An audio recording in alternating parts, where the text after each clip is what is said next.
Muy bien, continuemos ahora. Ejercicio número 3.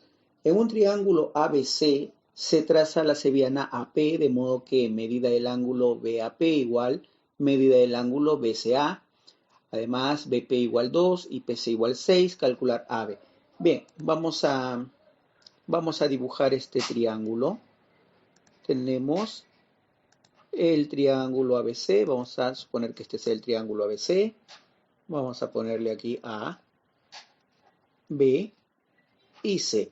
Ahora nos dice que se traza la cebiana AP. Recordemos que la cebiana es un segmento que une el vértice, en este caso A, con un punto del lado opuesto, en este caso el lado opuesto es BC, entonces este sería el punto P, entonces AP sería la cebiana. Bien, eh, de modo que nos dice la medida del ángulo BAP, BAP este ángulo, vamos a llamarle el ángulo θ. Ese ángulo es igual a la medida del ángulo BCA, BCA a este ángulo. También es θ. Bien, además nos dicen que BP vale 2 y PC vale 6. Bien, nos piden calcular el segmento AB. El segmento AB es X, es nuestra incógnita. Bien, a ver, ¿qué hacemos? ¿Qué hacemos aquí? Muy bien, yo a este ángulo, fíjense,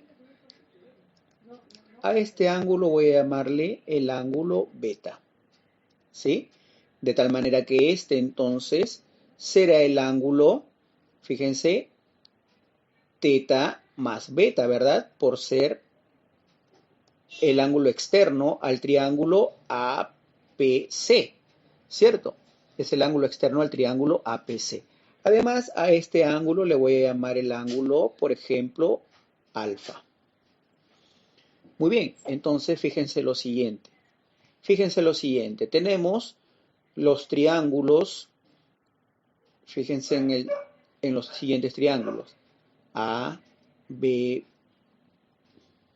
P. ABP.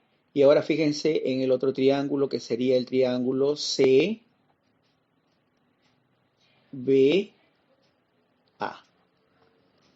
Fíjense en esos dos triángulos. Fíjense, en el triángulo BP, analicemos el triángulo BP. En el vértice A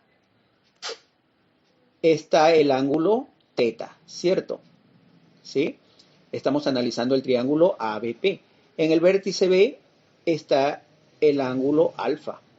Y en el vértice P tenemos el ángulo θ más beta, ¿cierto?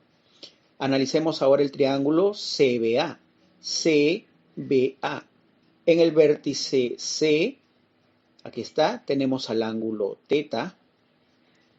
En el vértice B tenemos al ángulo alfa. Y en el vértice A, fíjense, en el triángulo CBA, ¿no es cierto que en el vértice A tenemos al ángulo θ más beta? Θ más beta. Ahora fíjense, ambos triángulos tienen los mismos ángulos, ¿cierto? Por lo tanto, estos triángulos son semejantes. Muy bien, si son semejantes, entonces se pueden cumplir relaciones de semejanza entre esos dos triángulos.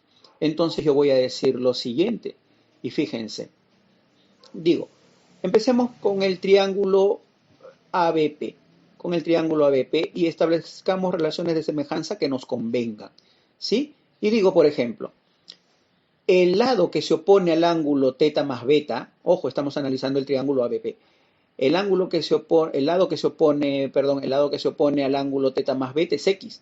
Entonces decimos X sobre, ahora el lado que se opone al ángulo θ es 2.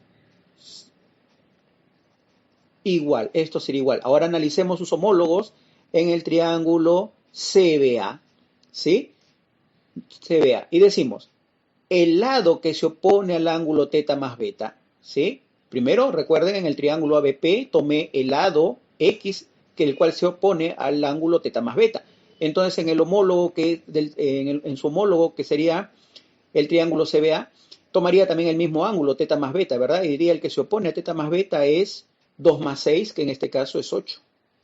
Sobre, fíjense, aquí aquí abajo es 2. ¿Cómo saqué ese 2? Que era el lado que se opone al ángulo teta, ¿verdad? En el triángulo ABP. Lo mismo debo hacer con su homólogo, el triángulo CBA, y decir el lado que se opone al ángulo teta, que en este caso estaría aquí en el vértice C, es X, ¿verdad? Aquí está. Muy bien, entonces lo único que tenemos que hacer es resolver esto. Tendríamos una multiplicación en cruz, entonces aquí x al cuadrado es igual a 16, de donde x sería igual a 4, claro, si sacamos raíz cuadrada, ¿verdad? Entonces esa sería la respuesta y la solución de este ejercicio.